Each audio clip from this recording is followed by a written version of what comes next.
काल्याचा आनंद घेण्यासाठी ते अपेक्षा करते स्वर्गीचे अमर इच्छिता ते देवा वळवणीमध्ये व्हावा जन्म आला. तेव्हा ते इंद्रदेव चंद्रदेव वरचे 33 कोटी देवता आहेत. आपण त्यांना वाकडं दाखवायचे. वाकडं कसं दाखवायचे? बघा हे असं अंगठे करायचे. वर करा, हात वर करा. हे सुद्धा तालात आलं पाहिजे.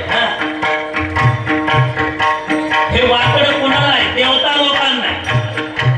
अरे आम्ही भाग्यवान आहे की शाकंभरी मातेच्या उत्सवामध्ये आम्हाला हा काल्याचा आनंद भेटतोय. सगळ्या देवदेवतांना आपण वाकडं दाखवतोय. वाकडं दाखवणं एवढंच नाही तर ब्रह्मदेवने छातीला हात लावून मारला होता की आम्ही काला खाणार आहे म्हणून. त्याला वाकडं दाखवायचंय. पण कसं? हे बघा हे असं काही लाजायचं नाही. देवता लोकांना वाकडं दाखवायचं. आता ज्याच्या जवळ रुमाल आहे त्यांनी हातात रुमाल घ्या. चला रुमाल घ्या. रुमाल काढा आणि रुमाल नाही त्यांनी टोप्या घ्या. काय नाही. सगळ्या भक्ती मातांकडे रुमाल आहे. आपल्याकडे त्याच्याकडे नाही. त्यांनी 33 कोटी देवतांना वाकडं दाखवायचं असं रुमाल फिरवून. अरे आम्ही भाग्यवान आहे की वनवणीमध्ये आम्ही जन्माला आलो. दयानंदपुरी महाराजांच्या आशीर्वादाने, वैकुंठवासी सुदाम बाबांच्या आशीर्वादाने, श्री हरिभक्तीपरायण आदरणीय नवनाथ महाराज चिरके यांच्या मार्गदर्शनाने वाकडं दाखवायचे 33 कोटी देवता. कालातच भेटले पाहिजे उपरणे. धन्यवाद.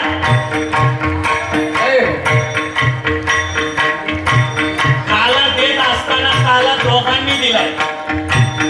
एक म्हणजे देवानी आणि एक संतांनी. तो वाळवंटामध्ये दिला. तो आपण इथं वडवणीमध्ये करतोय. त्याला एक पारंपरिक चाल सुद्धा चाल करणार.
अनेक खेळ चालू होते. हवामान, सोरकाट्या, भवरा, अनेक खेळ चालू होते. तेवढ्या सागरी भागवत महाराज सोजी महाराज हे म्हणले हे खेळ खेळून भेटायला नाही का, पण तेव्हा